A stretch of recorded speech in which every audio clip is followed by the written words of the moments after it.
afternoon. So just to introduce Jennifer Rolls-Roots from the California Evidence-Based Clearinghouse and California Training Institute, who will be talking about best practices to adapt evidence-based practices to meet local needs.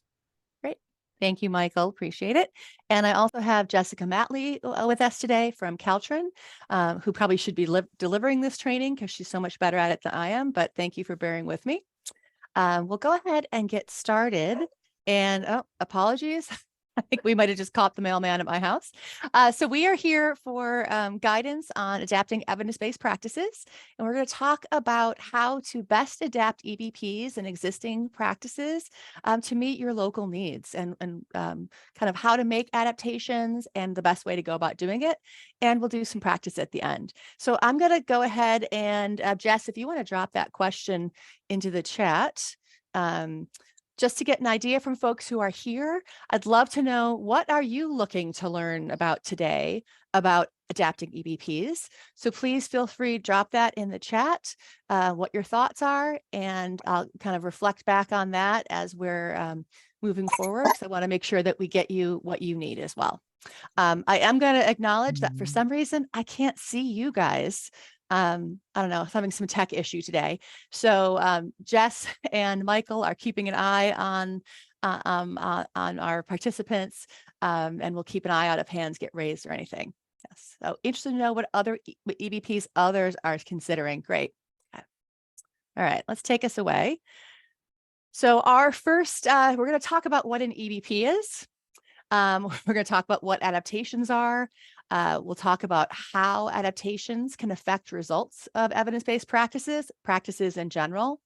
We'll talk about some specific needs when we're addressing cultural adaptations. And then I'll show you a quick decision-making tool called the traffic light model that will help you as you're thinking through adaptations and making adaptations.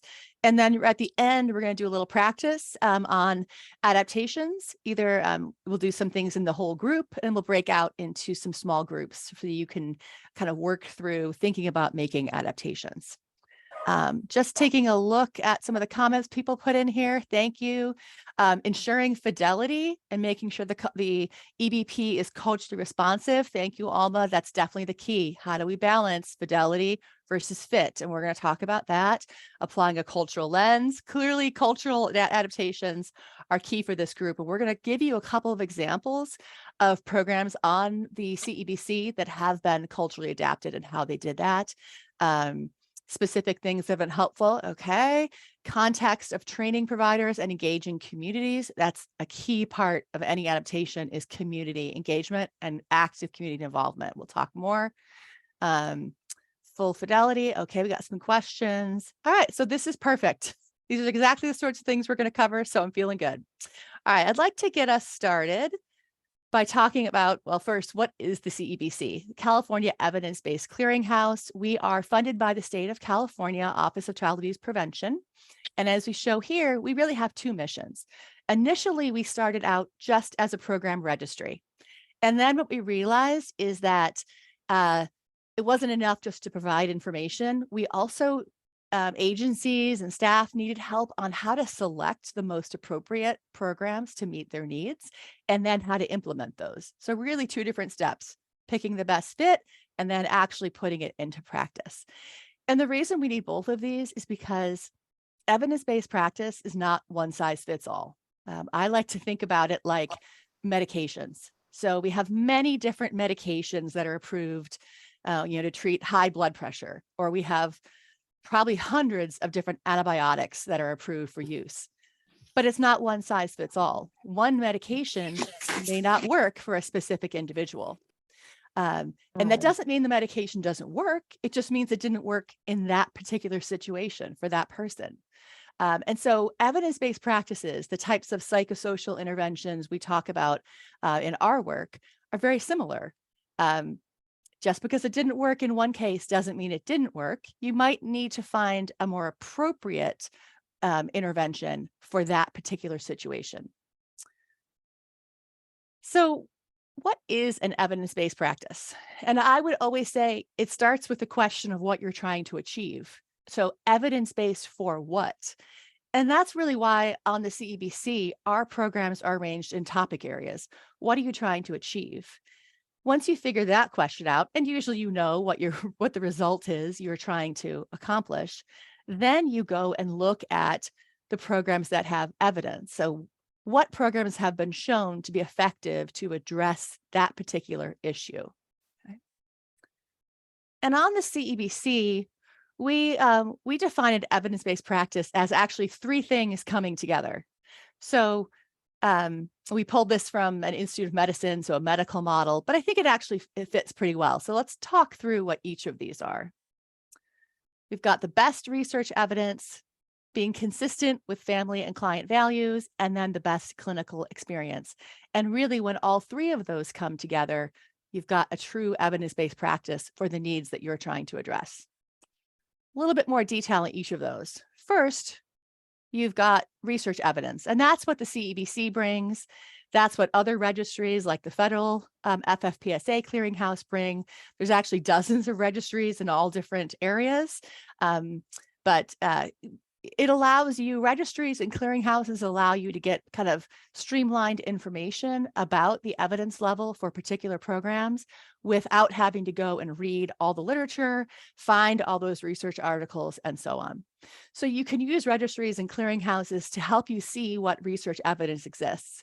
You can look at things like what type of study has been done on that intervention, what outcomes were examined, what outcome tools did they look at? Did they use administrative data about child maltreatment, or did they ask questions about parents to self-report their own parenting behavior, for example? You can see all those things there. Another piece we want to report on a CEBC is how long did the effects last? So did they study the families or the children who received these services, 6 months after the end of the intervention to see if the effects were still there? Did they go out a full year? So how long are we seeing an effect? And these are all things that you can get from registries, clearinghouses like the CEBC. But equally important to the research is also the local evidence. What does the family and community need and expect and value? The intervention is not going to work if it's not a good fit for the particular community and needs that you're thinking about. And this is why when it comes to adopting a program or adapting a program, it is so key to have community stakeholders involved in the process from start to finish so that you can ensure that the program you select has the best fit for your local needs from the very beginning. And then the third piece of this kind of little triangle is really, here we say clinical experience, provider experience. You, assuming we have a lot of, agency and provider people here, what do you think is needed? What is your experience telling you is needed in this particular situation in your own community? You know what your local community looks like better than, the researcher who studied this intervention. And so really what we're looking for at the CEBC is you got to bring all three of those together. The CEBC can help you with the research evidence. We can tell you what that is. We try to give things a quick rating or not able to be rated. We also try to provide information. We have a pretty detailed questionnaire that talks about what is this intervention? What does it do? But ultimately, you need that local information from your stakeholders, from your providers about what they think is needed, how well this program fits their local needs, and so on. And when you've got all three of those things, that's really when you have an evidence-based practice for your particular situation, your particular community and needs. Okay. Practice-based evidence. Yes, I think that's key. People ask me about the difference, and I think a lot of times in the world of evidence-based practice, we're thinking, or people are talking only about the research evidence, and they're forgetting that the other piece matters as well. You really need to have all three. That if something is not appropriate for your community, no matter how much evidence it has, how much research evidence it has, it's not going to work. And so we can't just use the research evidence as we're deciding. But sometimes, which we'll talk about, there's not always a practice that's really well designed for your community. And that's when adaptation comes in. How do you take the best thing out there and help it fit your needs better. So we're going to talk about that. So careful selection, that's the first step in any in program selection. There are many different interventions out there. If you go on the CEBC and you look under depression, we have a few dozen interventions that are rated. Many other topic areas have large numbers. So how do you decide between them? And it really comes down to careful selection, really thinking about which is going to fit your community best, which addresses the needs that you have, the outcomes. And it's all different things to consider. It's, age group, where it's been researched, what the intervention components are, and how well they'll fit what your community wants. And so really selecting carefully is very important. And we know it's not one size fits all. So we have to think through the selection piece. We can't make a decision strictly based on the research evidence. You have to consider the community needs. And if we don't consider those pieces, the research and the community needs, what do we get? Wasted time. Think about how much time goes into implementing an EBP or any new practice. Wasted money. So you can spend a lot of money adopting a new practice, training staff, getting materials, working with your families, and to have it not work because it wasn't the right intervention is definitely a waste of money. And then lastly, and probably most importantly, it's really unsuccessful outcomes, families that are not getting what they need and what they're expecting. And that, I think, is ultimately the most negative consequence of not adopting a practice that's the best it can be for your community needs. The CEBC does have some adaptation guidance. I think Jess is going to drop a link to it.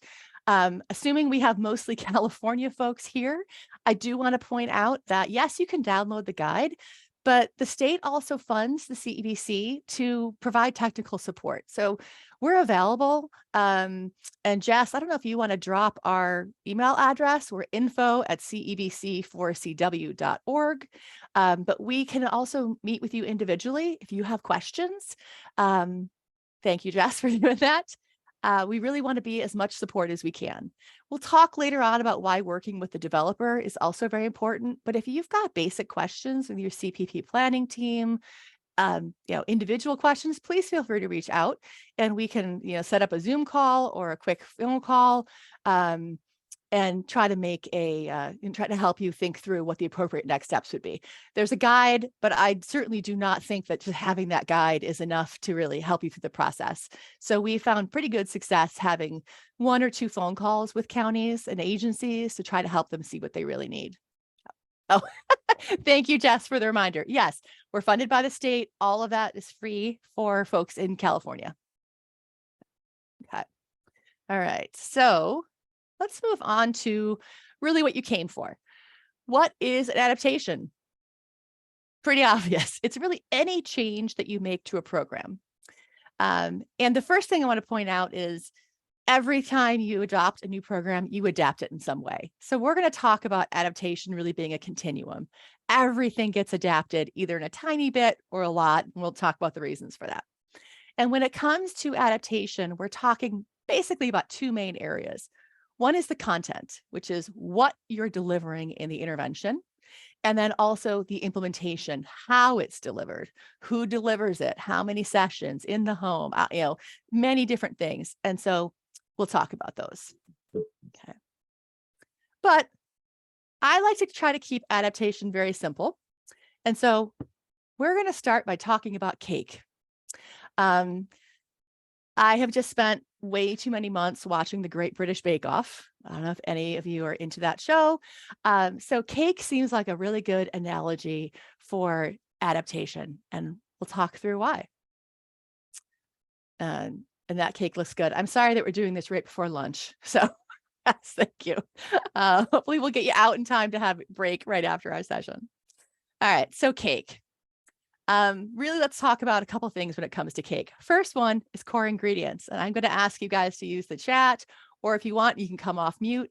But when it comes to cake, we're thinking really about core ingredients. We're thinking about core methods. How do we make it? We're thinking about what it takes to make that cake. And we're thinking about some variations. So the first one, let's think about core ingredients. What are the core ingredients of a cake? What do you put in a cake? Basics. Flour, thank you. Eggs, okay. Lindsay's a baker. Sugar, yes. So there are basic ingredients that we're going to put in a cake, okay? So I put down flour, egg, sugar, oil, etc. What would happen if you didn't put any flour in your cake? What would happen? You put everything else in, you skip the flour. What's going to happen when you try to bake that cake? There's no cake. Yeah. What are you going to get? You're going to get a brownie. It won't taste good. It's just not going to turn out the way you wanted. You'll probably get a flat mush. That would be my guess. You'll get something. It's not quite going to be cake. Okay. A mess. Thank you. All right. So I would say you won't win the bake-off. Jess, that's my goal. But no, I don't really want to win the bake-off show. I'd rather eat the cake. I'll be a judge. That sounds more fun. All right. So why am I talking about cake ingredients? Because when it comes to an evidence-based practice, or really any practice, there are, oh, Karina, no handshake from Paul. Sorry, I need to stop looking at the chat. That's my dream. When it comes to evidence-based practices, every practice has a theory of change, a logic model, basically core elements, the things that you are delivering and doing that make this evidence-based practice what it is. Leaving out one of those or changing them would be like leaving out the flour. So if you left out a core element of your intervention, you're going to get something, but without those core elements, you're not going to get what was originally planned. Okay. So just like with cake, you get something, we're not quite sure what it's going to be, but it's not going to be the cake you were looking for. So the next one, core methods. So when I think about methods for making a cake, thinking about things like, how do you mix it? How long do you bake it? The kind of the how, the when, the why, what temperature to use, the same kind of thing. What would happen if you had a recipe that said to bake it at 350 and instead you put the oven at 500? What's going to happen to that cake? You can put it in chat. You can come off mute. Feel free. It's going to burn. Yeah. You're going to get the horrible brown on the outside. It might be raw on the inside. It's not going to work. So you're going to get something, but it's not going to have the intended results. And so when I think about methods in terms of evidence-based practice, I'm thinking about things like delivery methods. Is it in person? Is it individual? Is it group? Dosage. Are there 18 sessions? Are there 10 sessions? And if you change those, does it make a difference? You're thinking about the activities. What do you actually do? Are there role plays? Is there journaling? And even the environment. Is it, in the community? Is it in the home? Is it a family intervention versus a, child specific or parent specific, and so on. So these are all methods of how you're delivering that content. Next one, and we'll kind of skip through these so we get through them. Equipment. Size of the cake tin. Yes, thank you, Jess. So core methods, how is it delivered? Core equipment, is how are you putting it together? What are the pieces that you need to make it happen? So the equivalent in our cake example would be the cake tin, the type of oven. What happens if you try to put a cake meant for the regular oven into the microwave oven? What are you going to get? You try to put a cake into the microwave oven and cook it, what do you think is going to happen? If it wasn't meant for the microwave, again, it's not going to work out. You'll get something, but it's not going to be what was originally intended. And so here, I would think of the equipment for delivering an evidence-based practice as things like staff training and qualifications. So if the intervention was meant to be delivered by a licensed mental health clinician, and you want to deliver it with a community health worker, that's a pretty substantial adaptation. Not to say you can't do it, but it's going to be, has to be really considered. Agency capacity, how many families can you work with? What kind of materials are in there? What kind of materials do you need? Do you have exactly what you need to equip that program to be delivered locally? Okay. And then the last thing I want to talk about are variations. So cake is many different things. So cake can be many different flavors. You can add some things to cake to make it taste different. I showed a rainbow striped cake. And obviously they put food coloring in those different different layers to make it look pretty. It had some pretty icing. It had, candles on the top. These are all things that you can do to cake that don't change it away from being cake, but make it, what you're looking for. A birthday cake versus an anniversary cake. They're really the same thing. You've just kind of changed, the pieces of it, the components, to make it more palatable to fit your local need. And so in many ways, I would think of that as, within evidence-based practice, changing appearances, changing images, changing terms. Yes, meeting all needs, adding local information, local resources. These practices were developed for nationwide and sometimes international audiences. They don't have information on your community, but you can add that in.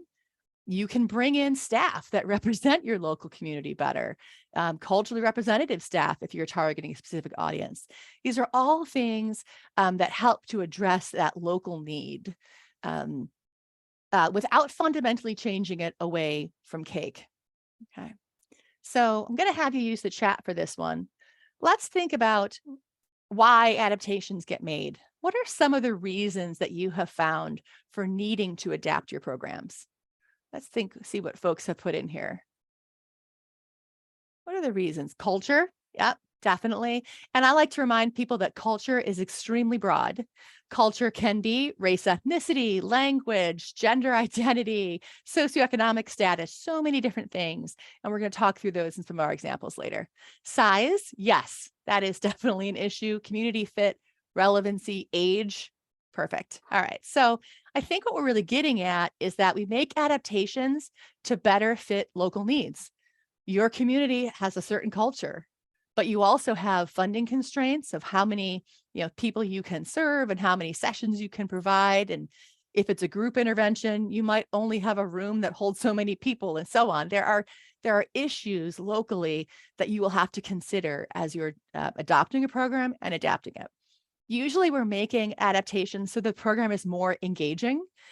Sometimes we come across programs that were developed, 10, 15 or more years ago, and they might not be exactly the most relevant. And we know from working with kids, especially teenagers, that they will call you on things if they are not, up to date and accurate. So you're going to want to make your images, your graphics current, engaging, and timely. You want to use data that's current, data from the last couple of years, not data from 10 years ago, because that's what's in the manual. We also need to fit our local constraints. Who is your provider audience? What capacity do you have locally? And then, of course, making it more culturally relevant to whatever the cultural group is that you're focusing on. So let me just give you a couple of examples. And again, we're talking about content, what you're delivering, and implementation, how you deliver it. And so a couple of examples of content: using local pictures, local images, throw in, use images exactly from your local community. Make this feel very relevant. Add local data and information. Do you have data on, from your local county on, mental health needs or substance use disorder rates, et cetera? Put that stuff in. Modifying the readability level. You know what your community looks like. If you've got a community that's largely, bilingual, bicultural, English is not their first language, you want to make sure that either you provide all the materials in the appropriate languages or you modify the readability level when you can't do those things to make sure that everyone can access the materials equally. And then adding topics that address the cultural framework of the community that you're working with. And we'll talk about adding, in a couple of minutes and how you have to think about doing that. On the implementation side, clearly recruiting native speakers. You're going to deliver it in if you have a largely non-English speaking population, hire staff that speak the language that you're delivering it in rather than using translators. Always the best way to go. Adding pre-service training for your staff on the culture. Maybe you are limited. You have the staff that you have. You need mental health providers and you've got what you've got. So you want to provide additional training for your staff on this cultural group they're working with, on the needs. to make sure that they are doing the best they can to meet the needs of that local community. Offering food during group sessions. These are things that we often talk about. How do you get people to come to group sessions? How do you make things more palatable? And then lastly, Zoom format. So online, 5 years ago, if you talked about delivering interventions online, most people would have looked at you like you were crazy. And now we're realizing, and the data is showing, that in many situations, the online format works equally well to an in-person. So there are cases, rural communities, even urban communities, where it might take someone quite a while to drive and get somewhere, that they might prefer to be online versus in person. So just some examples of things that we've seen. All right.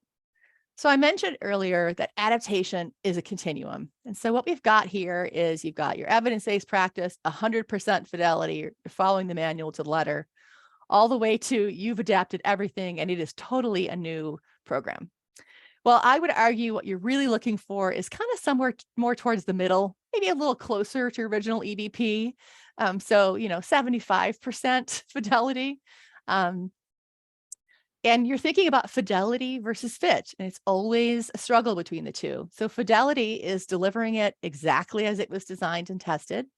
But then you also have to think about fit, how well the program matches what you need, your community, your organization, the families, and so on.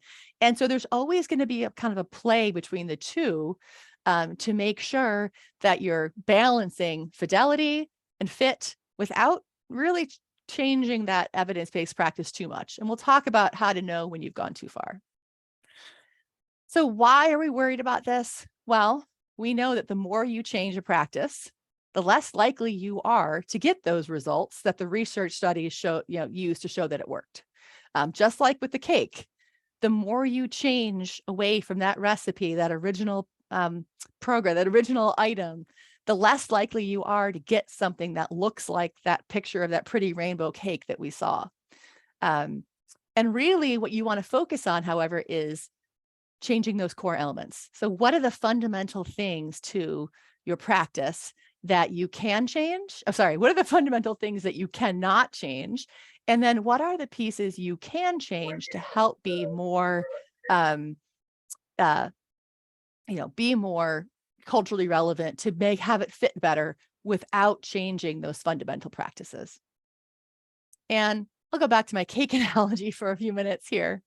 One of the reasons why we think about this is that adaptation is a continuum. So thinking back to those ingredients that we talked about flour, eggs, sugar, oil. These things are the core ingredients of a cake, but they're also the core ingredients of a lot of things. So I start up here in that upper left corner. You've got this white birthday cake, white icing, candles. You can make a few changes to it.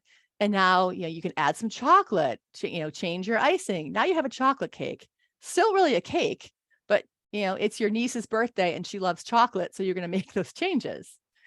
You can make a few more changes and bake it differently. And now you've got cupcakes because you put it in a different pan, you delivered it differently. And now you've got individual cupcakes. Again, they're still cake, basically, just in a slightly different format.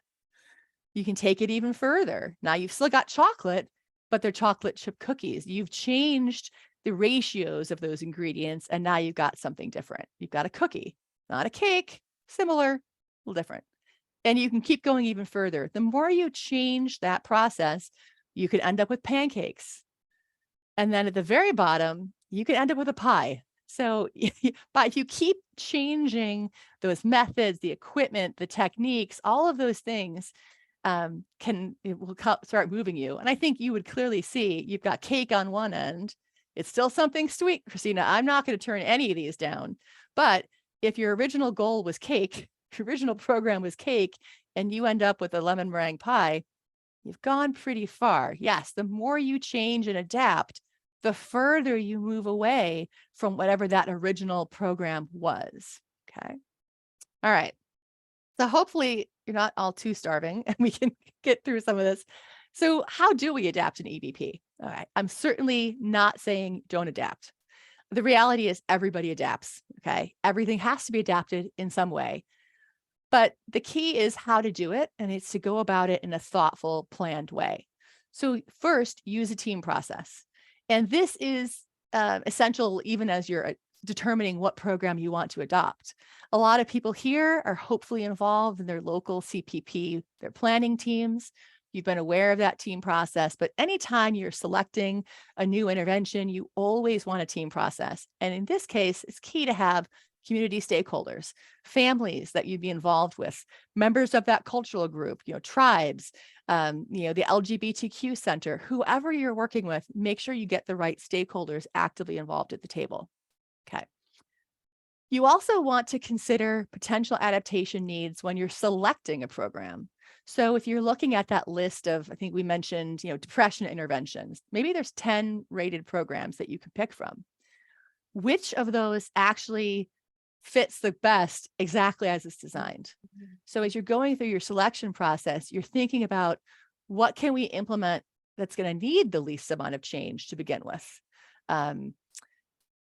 I would think about it like this. If you're going to buy new clothes at the store and you see something you like, you're looking at different options, you want to get something that fits you best. It might not be a perfect fit that day. You might have to have a tailor take the waistband in or hem the pants, but you don't want to buy something that's 3 sizes too small or 3 sizes too big, because it's going to be a lot of work to get it down to what you need. So you want to start with something that most closely meets your needs from the very beginning. You might consider using the original model first, not making any adaptations, or making some very minor adaptations, and we'll talk about those. You want to be proactive when you're making adaptation. You don't want to adapt things on the fly. So as your team is working through implementation, you should be thinking about where the need for adaptation could occur. And there are several different adaptation frameworks, and I have a few listed in that resource document. But again, this would be a perfect place if you're thinking about adopting intervention and want to think about adaptation. The CEBC is available to help you look at some frameworks and think about where are the places that most often need adaptation that you can be planful in advance. I always recommend that you at least reach out to the program developer or the purveyor organization when you've selected that EBP, so that you can work with them. You may find that the intervention has already been adapted for the types of issues. It might not be advertised on their website or in their manual, but they're probably aware of other locations where adaptation has occurred. So rather than reinvent the wheel, you want to go ahead and find out from them if anyone has made adaptations like what you're considering, or work with the developer. What do they think about it? What are their recommendations for the sorts of changes you want to make? I also strongly recommend that you document everything, all the changes you made and why you made them. So if staffing is an issue and you need to change the way you're going to staff a program, document that. We don't have enough of this particular provider in our community, so we're going to do X. Keep track of it. And then lastly, I would always say assess fidelity. Any evidence-based practice should have a fidelity measurement tool. And that is the way to look at whether you are delivering the intervention as the developer intended, the way it was studied in those research papers. And by using the established fidelity tool, you will see whether you changed elements that are assessed in that tool. And that's a warning that you've changed things that are really core and fundamental to the practice itself. So using that assessment tool, that fidelity tool, is very helpful as you're moving forward. All right, and then cultural adaptation. I know a lot of folks are here to talk about that. One reminder is that culture is very broad. And can mean many different things: race, ethnicity, gender, religion, social status, and so on. So we're not just talking about race, ethnicity. There are many different cultures, and you do need to be thinking about the culture of the community that you're working with. Sometimes you're targeting an intervention. It could be targeted towards a tribal community, Hispanic population, a certain neighborhood.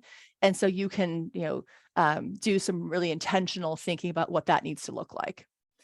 When making that cultural adaptation, again, that team process, I cannot emphasize that enough. You've got to have active engagement of community stakeholders, and it needs to be active engagement, not just checking a name that they attend a meeting. You really have to have that community representation in order to get what's going to be effective in that local community. Just giving this as an example of how you would adopt and adapt an EBP. So if you start kind of with this model, what I like in particular about this model is it's really showing you that community engagement needs to encircle the whole process. And that, again, can't emphasize that enough. Community has to be an active partnership from the very beginning. You engage the community to define what you're trying to do. You do that needs assessment. Again, a lot of this, if you've been on these CPP teams, sounds familiar, hopefully. You review the EBPs that are available. What's out there to address your needs? And you pick one. And then you start to think about, okay, what are the things we could change in this intervention to make it more appropriate for the community that we're implementing it in? You train your staff to do it. You test. You look to see whether the materials that you've done work. You might do a pilot test. If it's a group intervention, run one group series. Or if it's individual, work with 2 or 3 clients and see what their thoughts are on what do they like about it or don't like. And then you implement it, see how it goes, evaluate, and then you assess and make further adaptations. Keep realizing this is cyclical. It's not going to end. You're always going to be adapting an intervention in small ways, again, non-core components, so that you can meet those community needs, which may evolve over time. Always, though, keeping that community engagement piece as our main focus. They've really got to be involved in that. Looking at our timing, I'm going to run through a couple of examples of how practices that are on the CEBC have been adapted to fit a specific cultural need. And I'm going to start with something called Youth Affirm, which is a group CBT, cognitive behavioral therapy program that was designed for working with LGBTQ plus youth. Some of the challenges here, and again, thank you, Jess, for listing the Youth Affirm listing on the CEBC. But basically, the program or the organization realized the issue is that standard CBT does not address LGBTQ plus needs. For example, if you're familiar with CBT, you're trying to challenge thinking. And in some cases, it can be really hard. For example, how do you challenge feelings of worthlessness, feeling I'm worth nothing as an LGBTQ teenager, when unfortunately, many people in society treat them like they are worthless.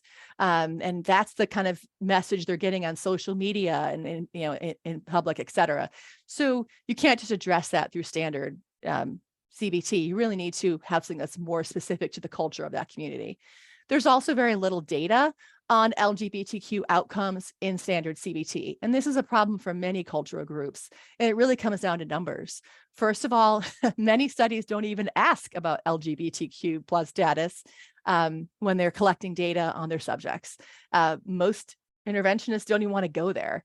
And so you might have basic race, ethnicity, gender, but in a typical study, you don't have anything about this. So we have very little data on it for typical standard CBT. So what did the Youth Affirm developers do? They basically said, let's just take CBT, but let's adapt it to better meet the needs of our community. Well, how do you do that? They built in more trauma-informed principles, a stronger focus on trauma, a focus on affirmative practice, affirming the experience that these youth have had as members of the LGBTQ community, recognizing that. They use something called the minority stress framework. Again, recognizing that CBT was developed for the broad population, and now you've got folks who, just because of who they are, have had a very different experience. They added some modules on hope and on social supports, which are quite key. And then, of course, they modified language to be more inclusive of an LGBTQ population, things like scenarios, slides, whatever they were doing. And they piloted those adaptations in one group CBT process, and they looked at the outcomes. And it worked. They found that it was really there. They had a continual feedback loop. So they have both community and youth advisory boards. This is a program for teenagers. So make sure you get teenage voice at the table. They kept contact with the graduates of that first pilot and all the graduates going forward. And then, of course, pulling in community providers because they're going to have to expand this program out into the community. And what they found is that there were also ongoing training needs. It wasn't a one-time training. They had to train on both the Youth Affirm and also on LGBTQ cultural needs, cultural strengths, issues that are happening locally, and current issues in the LGBTQ community in those areas. So ultimately, what they found is a pretty successful adaptation. They were able to take CBT, they were able to adapt it to better meet their needs, study those adaptations, and now Youth Affirm is listed on the CEBC, as a practice that has evidence for that specific LGBTQ adolescent population. Okay. I'm going to give one more example. Jess, do we have time or should I skip ahead? Actually, you know what? I think we do need to skip ahead. You might have to skip it. Yeah. I'm not getting to Weaving Healthy Families, which is another great example. It's a Native American adaptation of a program called Celebrating Families. You've got the slides. I think Jess dropped the link earlier. You'll get them afterwards. But again, it also, this Weaving Healthy Families is a new adaptation of Celebrating Families. Happy to talk about it offline, but I'm going to skip us ahead because I've taken too long. Sorry, I talked too much. When it comes to making adaptations, I want to give you some guidance on what you can do. And the easiest way to do this is something called the traffic light model. We're all familiar with this, hopefully. Green means go, red means stop, yellow means, I need to think about, do I go, do I stop, how close am I, etc. So when you use this model for adaptation, you're thinking about what are the adaptations that you can make that are green, that don't cause any problem at all, that you just go ahead and make them, don't worry about it. And so these are things like I've listed here: language changes, translation, providing interpretation, ASL interpretation is needed, changing program names, changing wording. Maybe you don't want to call it something more stigmatizing. Like, I love the name Celebrating Families, but if you were to call that like Substance Abuse Reduction Program, not going to be as palatable. So you think about, how do you change the name of something to fit better in your local community? Updating statistics, changing pictures, use local pictures, use current pictures. Nobody wants to look at kids from the 80s in an intervention. Updating scenarios, making scenarios more specific to your local community without fundamentally changing them. Increased training, like we mentioned in that example from Affirm, providing additional training for your providers on the culture that they're going to be working in so that everyone's got a level playing field. And then additional treatment partners. This is very key. Many interventions are very much focused on the parent, on the youth, maybe the parent and the youth together. But a lot of times for our cultural needs, we need to pull in the family and sometimes the bigger community. So you want to think about, how do you pull in those additional folks into your intervention? So those are all things that would be pretty much green. You're not changing the intervention per se. You're adding pieces to it. You're customizing it. You're making those variations that we talked about with cake. Then you've got things that are like, maybe I need to think about this a little bit more. We talked about substituting or adding activities. Can I add components to the intervention that are more specific? In the Youth Affirm example, they added a module on social support and building social support. Nothing in there that says, that's going to be problematic right off the bat. But one of the things to think about when you add activities is, are you dramatically lengthening the intervention? And how does that affect the ability for people to participate, to stay, to retain, to actually complete the series? And when you're substituting activities, you want to think about what you've substituted. If the original activity was a group role play, and what you substitute in is, self-reflective journaling, you fundamentally changed that activity. And so you've really fiddled with it a little bit more. So I think the key with the yellow light things is that they're kind of on the cusp. You have to make some decisions on how core are the things that you're affecting. Other yellow light examples might be changing session sequence. You need to consider whether there's a reason. Do your sessions build on each other? Is there a reason not to change that sequence? Delivery format. I gave the example of virtual Zoom delivery versus in person. But you also this could also encompass things like moving a group intervention to an individual intervention. And that might be a fundamental difference. That might be a step too far. So you have to think about, again, how core it is. Who delivers the program? Was it meant to be delivered by licensed mental health clinicians and you don't have them? So you're thinking about delivering it with paraprofessionals? Got to think about that.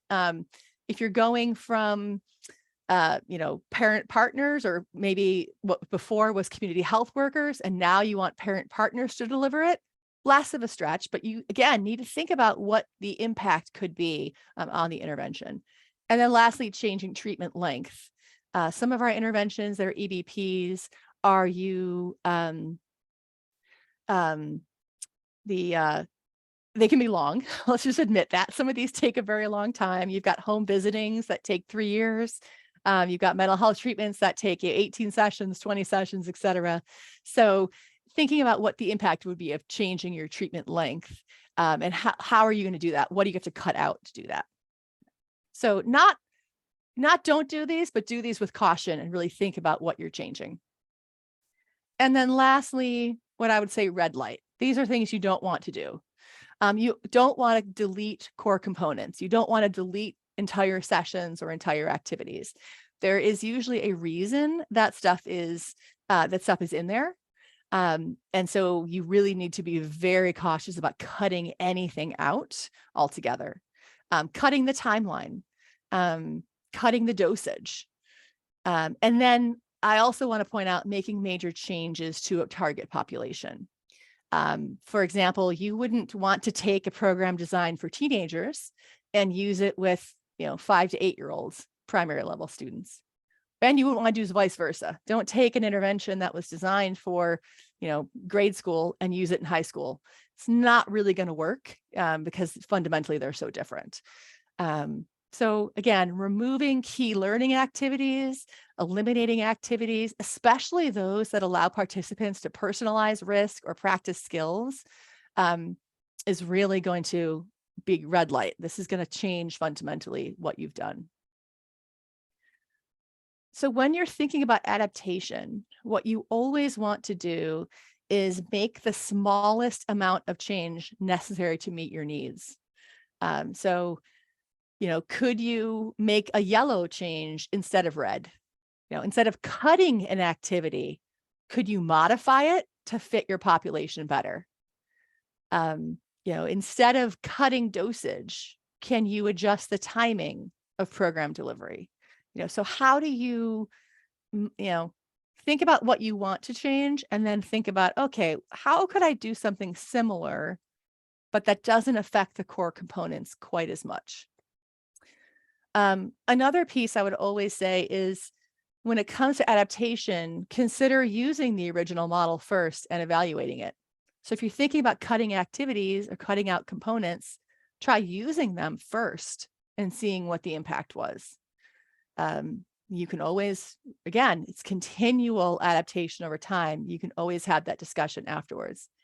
And then lastly, if you're considering making a lot of red light changes, I would say you look for a different program.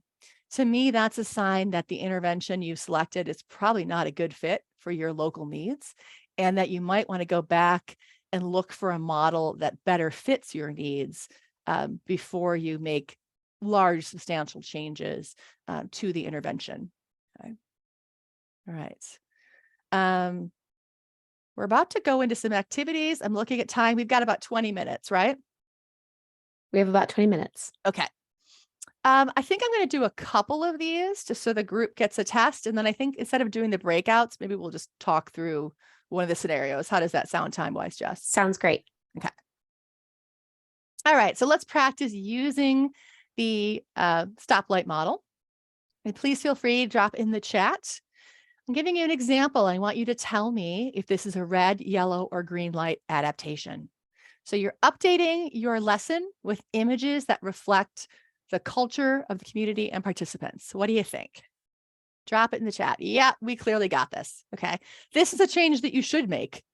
If your EBP came with slides or came with a manual or materials, update it to fit your local community. It's just kind of a no-brainer. So go ahead and make this change. Don't panic. Okay, next one. Replacing an activity in the EBP with an activity that is more culturally relevant. What would you call this? Oh, you guys are good. Okay. Does anybody want to come off mute and talk about why this is a yellow change? I don't know, Jess, if you can see folks, or if we're actually able to do that. Can folks come off mute? We totally can. Yep. You can Okay. just raise your hand Anyone wants or to unmute yourself. explain? We'll give people a second to think about whether they want to unmute. And I think with this one, it really, it comes down to what's that change? What are you doing differently? Do we have any hands up? No, I don't think we do. Oh, We do. yeah. Oh, Yay. Lindsay. I'll jump on. Well, I think a yellow just because you have to think about what type of activity it is. Like you were talking about, is it the same type of activity? Is it going from a group-based activity to a reflection activity? And how's that going to impact it? Exactly. You got it. So it's not that you can't do it. It really comes down to how big a change is it? What are you changing? Again, is it a role play moving to self-reflection? Are you updating, the scenario a bit, but it's still essentially the same activity and so on. So these are all things that you want to consider. Great. Yellow, not that you can't do it, but just do it in a very thoughtful, planned way. Okay, let's do one more. Providing additional resources that support the strengths and needs of your participants. What do you think this one would be? Additional resources. Perfect, green. I think this is a great example. Karina, good. I like that. You are adding to the content. You are adding additional relevant information. You're not taking away from what's in there. And so this is all fine. I'm actually going to do one more, and then we'll do our discussion. Changing the program goals to meet local needs. What about this one? What would you call this? Red, yellow, or green? Changing the program goals to meet local needs. Red, yes. So I think the key here is when you think about a program, it's designed to do something specific. It's designed to have, go back to that logic model, that theory of change, the outcomes that it's trying to achieve. You can't really shift that. And so if what you need to do is shift that, and in order to shift it, you have to change activities and content, you fundamentally change the program. And at this point, you're better off going back to find a program that meets your community's goals, what the community needs, and use that intervention itself. So perfect. Okay. All right. I think we have time to do one of the activities. Jess, how do you suggest we do this? Should we pull up the scenario? We could definitely pull up the scenarios for participants. The scenarios are in the chat as well, perfect. so they can click on it and follow along. If you'd like to share yours as well, you're welcome to do that. We could just read them out. We all have a copy now. All right. Let's go ahead. I'm actually going to open mine up as well. Great. So I can see exactly what you guys have. Maybe I'll just share them. Let's do that. Awesome. All right. I need to do new share. Sorry, guys.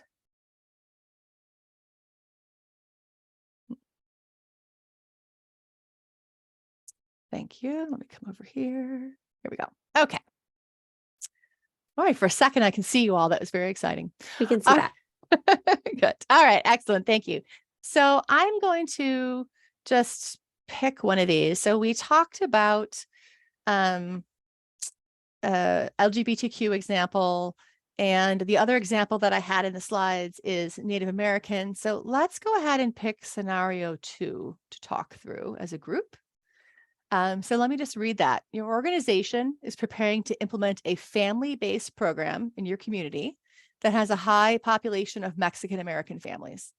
This program is evidence-based, so research evidence, I'll point out, and shown to reduce substance use and increase familial communication skills. The original evidence-based program has not been specifically tested with Mexican American families, but your team cannot find any program that's a better fit for your community. Your team is anticipating the need to adapt the program to better fit participants' needs and strengths. So I've got some questions at the bottom. If you guys have them open, let's just go through. So go ahead and you can drop in chat. You can come off mute. Consider what may be unique to your community that might warrant a need to adapt in the first place. So again, what's unique about a Mexican-American community when you're thinking about a family-based program? What do you have to think about with this type of community when adopting a new program? Go ahead, drop it in chat. You're welcome if you want to come off mute. What are the things that you would be thinking about when adapting? Resources in Spanish. Yep. Great. Lindsay, someone Yeah. here. Language. Yeah. Language. Definitely. Yeah. I was also going to say a lot of the Mexican American families that I've worked with are more multi-generational. And so thinking about what type of, across generations is it dealing with? Perfect. Yeah. I think you guys looking in the chat as well, language needs, who is considered family, that's key, religion, family roles, images, culture, language, these are all things that ensuring providers are from the community. Great. So yes, these are all things, transportation needs, great. These are all things we have to think about, available times for programming. Great, you guys have got it. So we're not saying that this program won't work. We're just saying we're going to have to probably make some adaptations depending on how it was developed to fit the needs of our community. So let's think about question 2. What are some adaptations that you would consider implementing? Based on all those things, let's go ahead and throw some stuff in the chat. What would you concretely change about this family-based program to make it fit your highly Mexican-American population better? And there is that Google chat if you want to, that Google Sheet. If you want to take notes, feel free. All right, perfect. Offer childcare during sessions. Yes. So if this is a family-based program and you're pulling in a more largely extended family, because that works in your community, you probably have small kids. So if the intervention is for really, let's say 5, 6, school age and older, what do you do with the little ones? You want to have something for them so parents can come, the whole family can come, and you offer childcare. Other things that people have said, qualifications for hiring. Yes, clearly. What's your experience been working in this community? Are you of this community or of this cultural background? How do you share? Bilingual staff. Yes, if you're targeting a population, you're going to have likely a percentage that English is, not something they're as comfortable with. Do you have bilingual staff? Do you offer sessions completely in Spanish to meet the needs?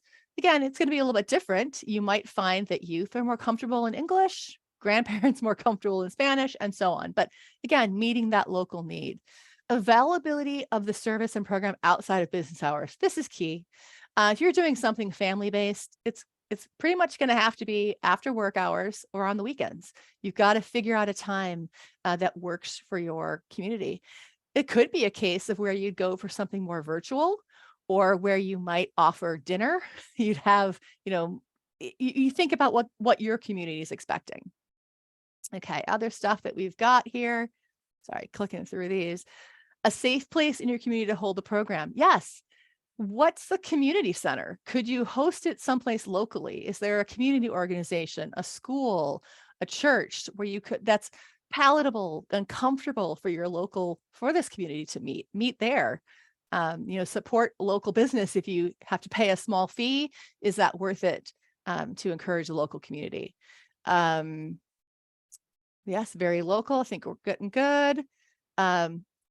Stephanie, you got it. So again, hopefully you've started with that. When you were adopting your program, you did that needs assessment. What's already happening in the area? How can you build on that? Are there already family-based programs in the area that you can partner with, work with, etc.? So those are very key. I'm just looking through the chat. Community-based events to introduce your programs. How do you engage families from the very beginning? Find out what motivates this group. Yes. Every community, every culture is going to be a little bit different. You've got to meet their needs. All right, and include budget for translation and interpretation. Yes, I think that's so key that we're thinking about how do you pay for this? You want to do these things, you want to provide childcare, you want to provide food. Is there money in the budget that you have? Can you, partner with local, local nonprofits? Are there local restaurants that might give you discounts? How do you make this actually work? Okay, so I think this is good. Let's go on to our next question, which is thinking about some of these adaptations. I'm just going to scroll back up and read them, and you guys tell me whether you think they're red, yellow, or green. Let's just pick one. So translation interpretation, what would that be? Green. Yeah, we talked about that. Those are pretty green. What about things like having community-based events to introduce your program? Yeah, same thing. And what's interesting is looking at that entire list that you gave, I didn't see a single one that was concerning. These are all things that are pretty much green. You're considering the needs of your community, and you're making small adaptations to the way the program was originally designed to fit your needs. Okay. But it's important to go through these steps of thinking about, okay, what do we want to change? And making sure that you're not changing anything fundamental. So let me give you an example of where we might have gone wrong. Let's just say you decided, Stephanie, good point. If the translation interpretation is checked by a native speaker, then green. Yes. Otherwise can be problematic with good intentions and unreadable. I totally agree. You have to use appropriate translation in particular. And it needs to be done for your local community. Translation, back translation, etc. It's not enough to have, I have someone who speaks Spanish on my staff and they can translate it. As we have learned, if you have Spanish language materials from your intervention developer, someone local needs to read them because they might be Puerto Rican Spanish, or what I call East Coast Spanish, that doesn't always fit your local. Some of those words may not be the most appropriate. So exactly, yes, check with the purveyor because they might have something to start with, as Elizabeth said, but also make sure you've checked it locally. Yeah. Okay, so thinking about what might be a more concerning change to this, I think clearly would be something like moving away from it being family-based. You wouldn't want to do the kid component one day and the parent component another, because the family base of this program would be considered a core component. So by separating that out, let's say it's easier to get kids after school and the parents, on the weekends, not going to work because you've kind of made that fundamental change to your intervention. Okay. All right. So we are almost at time. And I think maybe we have time to do one more. Actually, you know what? I think we're almost at 5 minutes. Jess, how about we see, are there questions that people have about adaptation that they would like to bring to the group? Are there things that we didn't cover that folks have questions about? Yeah, if you have questions, please feel free to drop them right into the chat. There's a Q&A feature as well. You're welcome to drop them there, or you can always raise that hand. I see Elizabeth, your hand is raised. Did you have a question? More of a comment, and I appreciate, thank you so much for this insightful information. Speaking specifically to the 10 well-supported EBPs, along with, just as a final check to make sure that you're meeting the federal clearinghouse model fidelity, is to double check if the adaptation has been reviewed. Yes. When we say, for instance, functional family therapy, you may find something where it has an adaptation. You're like, great. And you reach out to the purveyor, and they're, of course, going to tell you we have that adaptation. But if you look on the Federal Clearinghouse website, there are adaptations there that have not been rated as meeting criteria. Yeah. So I would say just really default to what's specific in the Clearinghouse, because they have a specific method of reviewing, and like reviews and manuals. They are out there, but just ensure that it's falling in line with that federal. Yes, I And think those that's are just for the federal EBP. Yeah. Anything beyond Title 4E and FFPSA Part 1, please, by all means, Yeah. make those adaptations. I think the key with FFPSA, with the Federal Clearinghouse, is that they look at adaptations as whether they're substantial. So if you go into their manual, and they actually have a new one, version 2, that's coming out soon. I don't think it's been released yet, but it's under review and you can see it on their website. But they're really trying to clarify this issue, which is to say that making any adaptation, these green light adaptations we've talked about, are fine. If you look at their definition of substantial adaptation, you're much more in the yellow-red area. So yes, if you're talking about something, you've adopted one of the 10 well-supported EBPs under FFPSA into your county's plan, it's okay to make small changes, but yes, if you're making those more substantial changes, you have moved away from what's approved there. So that is definitely something you want to consider. And in general, those adaptations are the types of adaptations that are so substantial that it results in truly a different intervention and a different manual. And that's often the way that the FFPSA Clearinghouse looks at it. That's how the CEBC looks at it. If you've changed it so much that you need a different manual to train someone on it, it is a totally new intervention. And so think about the types of changes that would result in that. Fundamental changes to the way it's delivering, changing a group intervention to an individual, cutting out, half the sessions. So very substantial. And again, happy to share that with, I don't have links on me today, but can certainly get information out about that. You can see the current language on the FFPSA website, but changes are coming, hopefully. Go. All right, I'm going to look at, oh, sorry. There are 2 quick questions. Well, I don't know if they're quick, but I'll give them both to you. One is, can you give some examples within the 10 accepted EBPs of some adaptations that have been implemented and accepted? The second is, what do you think about programs that have a long time frame for participation, but retention of families is not happening? So 2 great questions, giving them both to you. Yeah. It's a little tricky. It depends on how far you're talking about. So with the 10 accepted EBPs, these are the 10 well-supported EBPs that are in California's plan. Again, you're thinking about green light, yellow light, red light adaptations. If you're staying in the green light area, you should be perfectly fine. You're not substantially changing it. And so these would be things like changing the language, adding the images, all those pieces that we talked about that are minor changes to the, to the intervention itself without fundamentally shifting it. When you're getting into those red light changes and some of those yellow lights where it's like, what am I changing? That's when you're less likely to be able to use that. That's when you're falling afoul of the Federal Clearinghouse's substantial change, substantial adaptation definition. And unfortunately, there isn't one clear line. It really comes down to kind of what the adaptation is that you're making. And as you move down that continuum towards red, you have to be more thoughtful about whether it's really a new intervention now.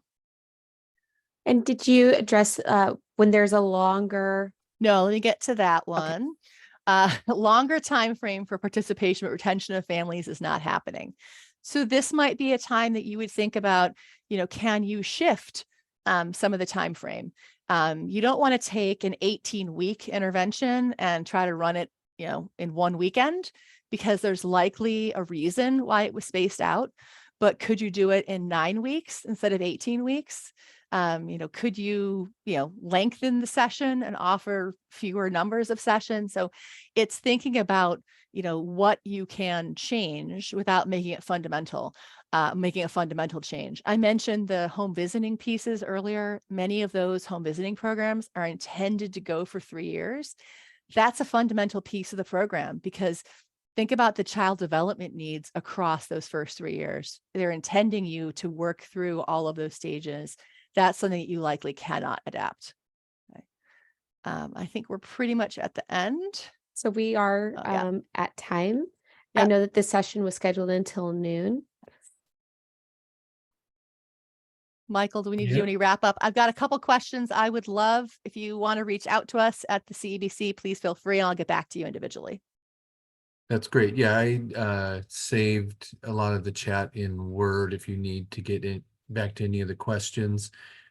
Just thank you so much. I think this really makes it very straightforward, and I hope folks agree. And we're going straight from here to lunch, and lunch is over at Great. 12:30. Great. Go have cake, everyone. Gotta find some. Yeah.